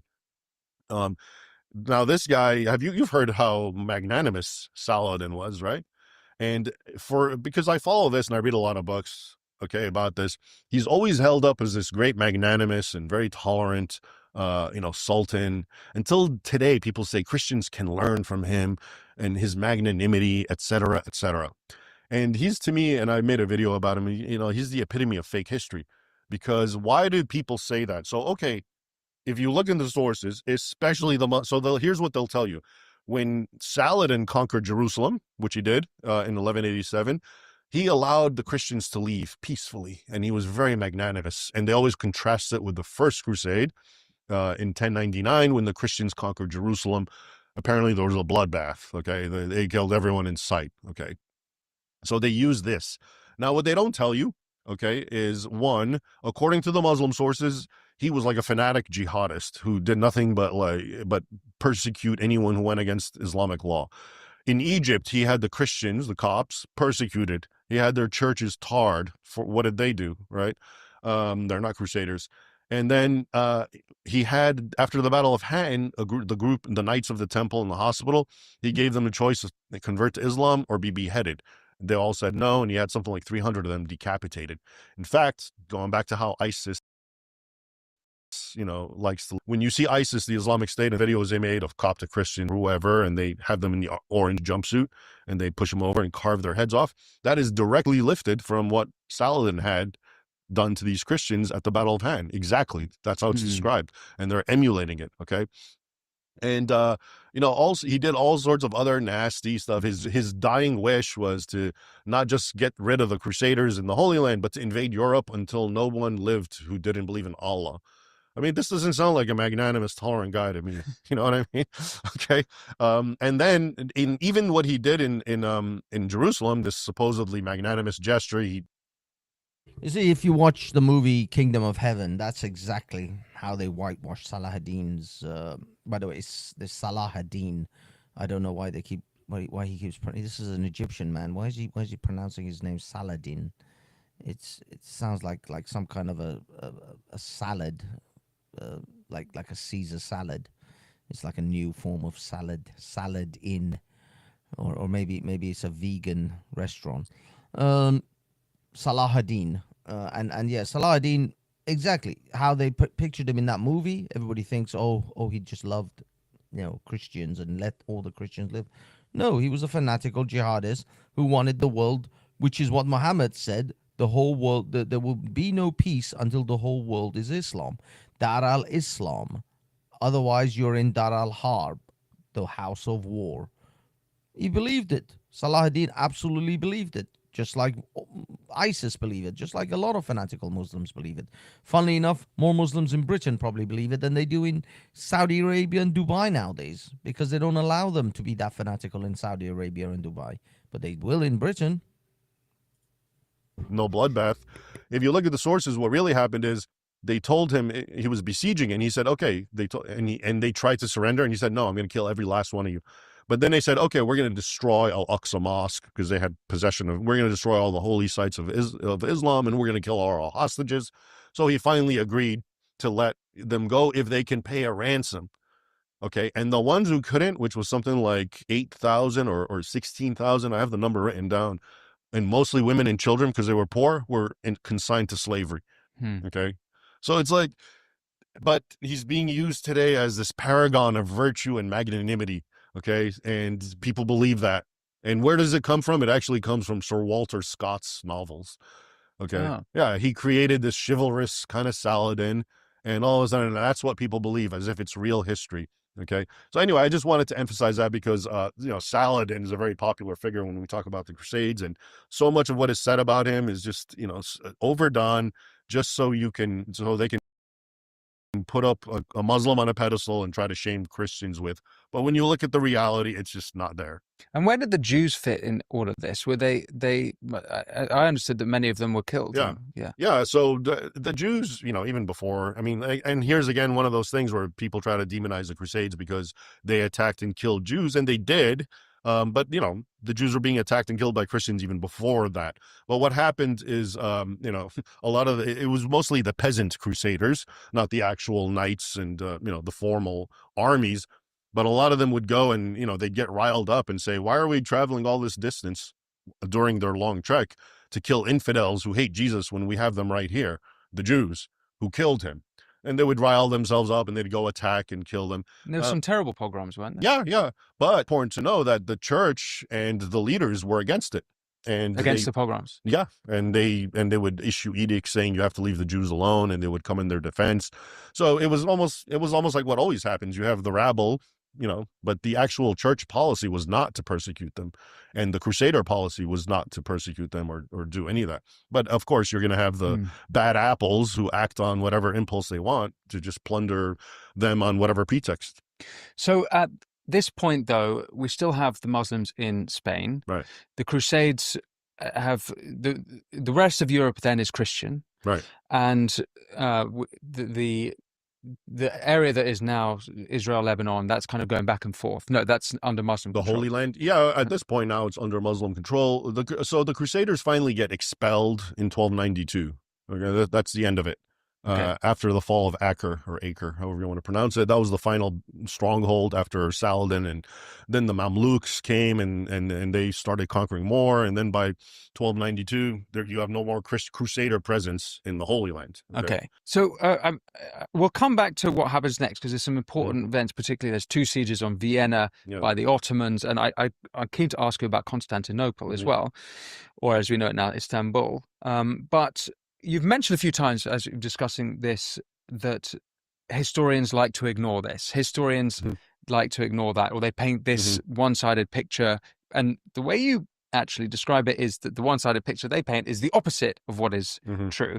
I'm curious about what you think the motivation is by those historians. I think there's several. I think today it's kind of, it's snowballed, and that's the narrative. So if you're just a moderately if you go to college today and you're a history major and you're studying this field, you're not going to read primary sources, which you should. That used to be the original thing.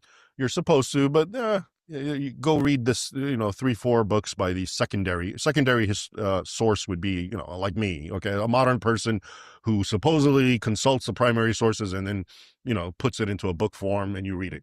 So most people will read that. And those books now, they've been going, and the question is why, but have painted a completely different picture. A guy like Sir Stephen Runciman, for example, he wrote like 4 or 5 volumes of the Crusades, and it was considered, the bestseller, et cetera, et cetera. I think came out maybe in the 50s or 60s. And now historians will tell you, yeah, this guy really had an axe to grind, and he was just dedicated to making the Christians look bad and making the Muslims look good.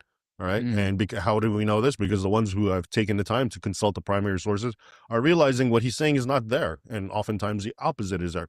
So why? Okay. The reason why I would argue today, it's because of what we would call political correctness. It's this desire, honestly, okay, really to bring it down where, the narrative has to always be this. Christians, whites are bad. Non-Christians, brown people are good. Okay, this is it. That's the mantra, and everything has to conform to this. Why? Okay, we can get into that, but that has been the case for, I would say, a long time, since the 60s, okay? And this sort of self-hatred thing has arose. But, there's also other reasons, academic reasons. For example, you want to be a historian, okay, the thing that would make you popular is you come up with a new interpretation. So for the longest time, the interpretation was what I'm telling you. But if I can come up with something clever, like, oh, wait, actually, Andalusia is a great beacon of light and learning. Okay, wow, then I've made a new contribution, especially if it's what people want to hear. People want to hear that narrative for the reasons I just explained. They don't want to hear about, okay, Christians and Muslims fighting because Muslims are aggressors, etc. So all of these, but, again, today in the current climate, it's just, what I'm saying right now, I don't care how my books, Sword and Scimitar, has like over 1,000 citations, endnotes, to show you where I got my stuff, because I already knew I'm going to be attacked. Where'd you get that? Where'd you get that? So the facts are there, but, people they still, till this very day, want to believe that narrative, okay? And you see it everywhere, manifestations of what I just said, this narrative. Even if you're watching the news and there's some kind of incident or criminal activity in between a black man and a white man or something, it has to be spun a certain way. So, of course, it's been going on with history, because history, people talk about fake news, and it's very important, obviously, but to me, fake history is more important, because fake news is ephemeral, and it creates its mischief, but then it, vanishes and we move on to something else. Fake history, you create overarching narratives and basically paradigms where you sift reality through. So if I've created a fake history where, Muslim Christian relations are such that Christians were the evil aggressors and Muslims were the poor guys, Well, of course, now when you talk about anything in the modern era, it's perfect sense and gives you more reason to despise the Christians and the Westerners, etc. And that's what's been going on for a long time, which is why I think when I discuss these things, the number one response I get from people is like, I'm embarrassed I didn't know this. You didn't, because there's a narrative. Fake news has a political agenda. Right. Then fake history, it's the It's more agenda. profound. It's more profound. Yeah. But it's still somewhat political, right? Yeah, of course, it is political, and it manifests itself ultimately in a political way. But it's very subtle, and it's harder to prove. And so fake news, we can argue, oh, here's evidence that this guy didn't say whatever. But fake history, who's going to take the time to delve into the primary sources? Like, let's say I did. And I did it because I love it, and I was at the Library of Congress, and I had access to all those books, and I know a couple of languages. So it's not that easy to do that, and you're just going to go by. If I go to the bookstores, Barnes and Nobles, for example, and I go to the Middle East or a history section, all the books, and I'm familiar with them, they're all the politically correct books that say the exact opposite of what I'm telling you. Yeah.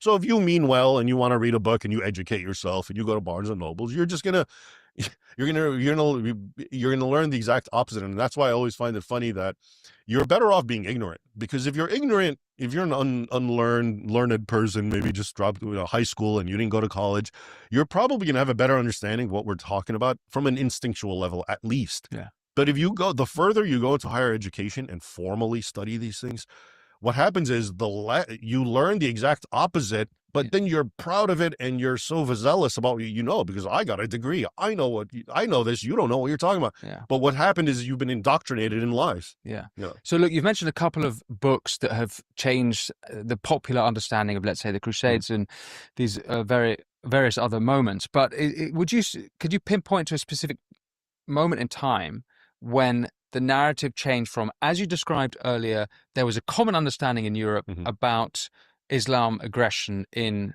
Europe, to now where most people have no idea? Is there a moment in time where that the transitional phase? Yeah, which is a good question. So, okay, honestly, it all really starts with, and a lot of people don't like to hear this, but with the Protestant Reformation. Okay, because with the break with the Catholic Church was a need to, I don't want to use the word demonize, but whatever, justify the break. And so anything the Catholic Church did became jaundiced and kind of bad, including the Crusades. And, the Protestants made good points, indulgences, et cetera, et cetera. I get that. That makes sense. But you got this move now where, like, whatever we can, however we can make Catholics look bad, we should. And that was the beginning. So Martin Luther, he condemned the Crusades. And then he condemned, when the Turks were actually invading Vienna or coming towards Austria, he actually said, don't fight back.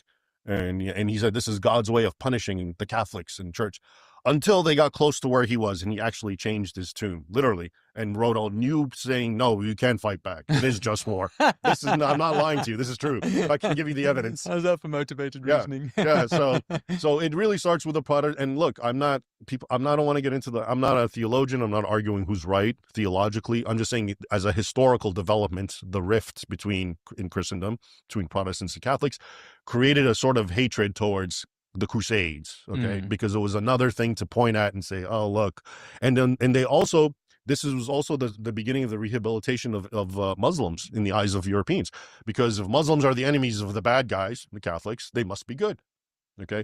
And this is why till today, it's actually Protestant nations that are suffering from Islam, because they're the ones who have completely opened their doors and who follow this logic, which is Muslims are great. It's the Catholics you got to worry about. You see, this is true, actually, because if you actually look at the more more Catholic countries, Eastern European countries, but I mean, I think the history of Eastern Europeans with Islam is a lot more brutal as well, because they were the ones they were the tip of the spear a lot of times from the Muslim aggression, whilst France and to some extent France, but certainly Britain and Germany and Sweden, they never really had the direct aggression of the Muslims. They didn't have to be the tip of the spear for that.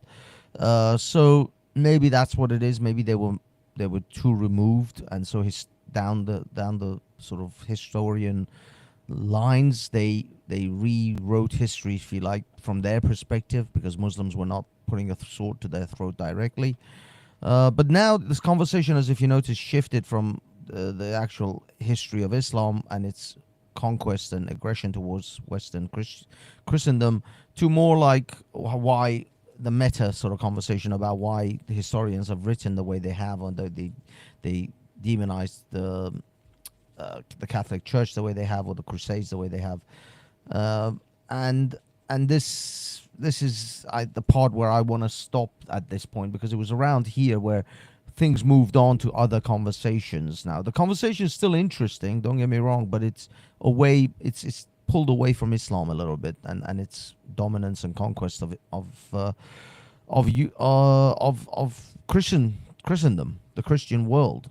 And I hope you guys go, and if you want to listen to the rest of this podcast, this interview, go ahead, go to Winston Marshall's channel, the Winston Marshall Show. I will post the actual link in the chat for those who wish to continue with this. But at this stage, I'm going to end this, because I think it'll just, it's not the point that I wanted to make about this. I wanted everyone to get a good understanding of what happened and how Islam actually was the aggressor of the Christian world. The Christian world that you think you know isn't what you think you know. The Christian world was Syria. The Christian world was Egypt. The Christian world was Tunisia. It was Algeria, Jordan. These places, Libya, Lebanon, sorry. These places that you think are Islamic world, they're nothing of the sort. They were the Christian world. They were the heart of Christianity, in fact, in some instances. They were the very cornerstone of Christianity. Constantinople, for crying out loud, was where the Bible was canonized.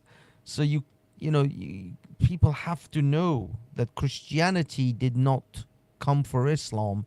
Islam came for Christianity, and it destroyed Christianity. And these places that the Muslims claim is of their own was never of their own. It was never theirs in the first place. This Al-Aqsa Mosque that they will kill themselves for and they'll suicide bomb for wasn't theirs. It was Christian land, and it was Christian world. It was the Christianity. They took it, and now they don't want to give it back, because they somehow have now deemed that it is just theirs always. Yeah, so that's really what I wanted to press. No, I know, Mel. You see, I know to some extent I'm preaching to the choir with this, with the audience because my audience is relatively well versed on all of this. It's just that the wider world unfortunately isn't. So hopefully this echoes this interview out to the world, and others will then echo it further, and hopefully this kind of message actually gets heard wider and further into the world, and hopefully penetrate certain academia and certain things, so that people start to become actually honest about history. Because unfortunately history isn't like mathematics. It's not an exact science, so it can be manipulated, and it has been manipulated a lot. They were taken over. Yep. So yeah. So I hope you guys will take this and give it and spread Raymond Abraham's work farther and further in your own lives and in your own channels and your own social media, and just get it. This was for me just a little pin that I wanted to just highlight, shine a little light on this. And this interview kind of said a lot of the things I wanted to say, a lot of the things us ex-Muslims and Middle Easterners have been saying for years and years, for decades. No one seems to just want to listen. No one wants to listen. It's not that it's not there. It's always been there. This information isn't new. This information is thousands of years old. It's just that no one wanted to listen. And now I think we are entering a phase where people are opening their mind, because Islam is in your front door. Islam is next door to you. Islam is in your town. Mosques, mega mosques are being planned to be built all over the place. Apparently in Bradford, or one of these bees that Charlie Veach was talking about in his interview, which I might do a review of that as well on this channel. He was talking about 5 mega mosques in like one town in England. It's incredible. And they're building mega mosques all over the place. So yeah, we need another quiet crusade, if you will, a crusade of words, a crusade of politics, in order to take back Christendom from the Islamists within Britain, within the borders of Britain. That's the thing. You are now going to have to fight this on your own soil. The Englishmen, and I'm talking to the Englishmen, the Scots, and the Welsh, and the Northern Irish that make up the United Kingdom.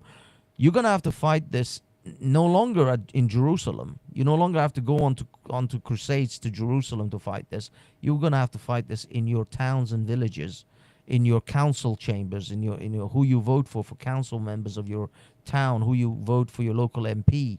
Those are the battles that are now going to have to be fought, because I'll be honest, I don't think guns and swords and scimitars are not going to do it. You're going to have to, if you want to fight it bloodlessly, then you're going to have to fight it this way. You're going to have to fight it through the political channels, because the Muslims are deeply embedded in the political channels. If you look around and see how many mayors are being elected, how many prominent positions are now being occupied by Muslims, they have no they know how to play this democracy game very well, and you have to play it with them. You have to play it along with them. Like Bob was saying on Speaker's Corner on Sunday, that these Muslims were holding these processions for Ashura, which is the death of Hassan and Hussein. It's actually it's a Shia thing, but they were holding these massive processions through London for Ashura, and Bob simply said, "You Christians, get off your ass and start holding your own processions. Start holding processions for Mother Mary, or for I don't know, whoever is the saints, for Jesus. Hold the procession for these things, and actually acknowledge Christianity, lift up Christianity." And again, as an atheist, I'm saying you gotta strengthen Christianity, because I know that atheist secular ideas will not win against Islam. They don't have the moral foundation. They don't have the ethical and moral grounding to do that. Only Christianity is proven to defeat Islam in our history.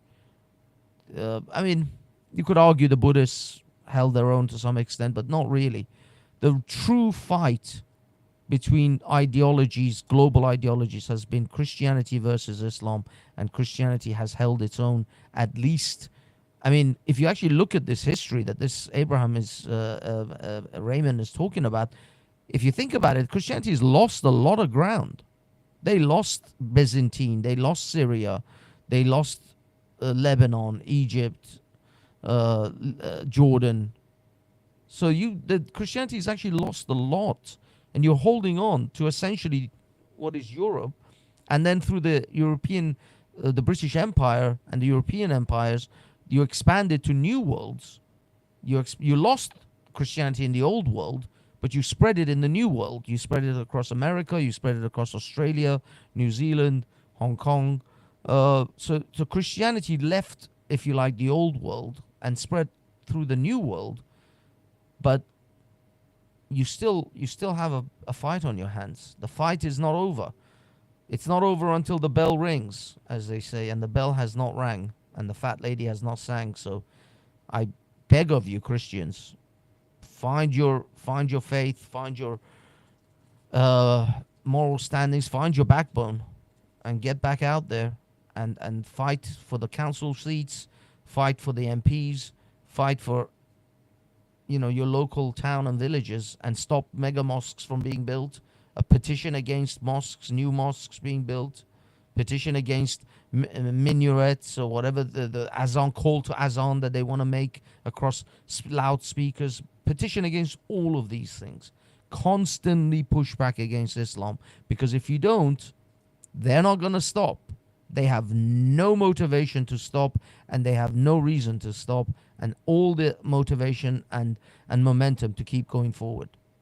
That's their agenda. You either live in Dar al Harb or you live in Dar al Islam. You choose. Anyway, from your boy Banksy Style, I am going to say I thank you. I'm sorry, I'm not going to open a panel for this one. I wanted to remain around. Well, it's an hour and 48 minutes now, so I'm going to leave it there. Wish you all the best. Thank you. Have yourselves a wonderful evening. And maybe I'll do another live stream tomorrow with a panel, and we can maybe review the review or talk about this if anyone wants to. If you guys do want to chat, or you want to interview, or you want to just generally open a stream, hit me up on Twitter My DMs are open at Banksy Style UK. So hit me up on the old X or Twitter, whatever you want to call it, and we can set up some sort of conversation or open panel if you guys are really interested. If not, then we'll leave it at that. Either way, have a wonderful evening. May your God bless you. May your Jesus give you strength, and may Britain be British again. I genuinely want that.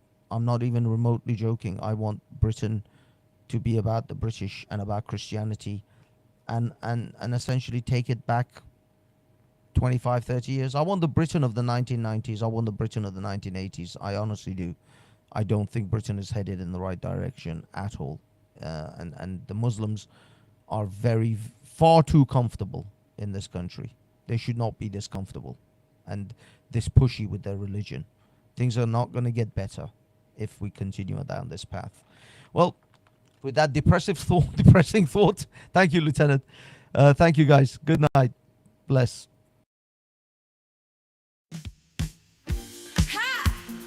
Where happens your weatherman? And have we got news for you? Let's get ready, all you lonely girls, and leave those umbrellas at home. Humidity's rising, barometer's getting low. How low, girl? According to all sources. What sources now? The street's the place to go. Better hurry up, 'cause tonight for the first time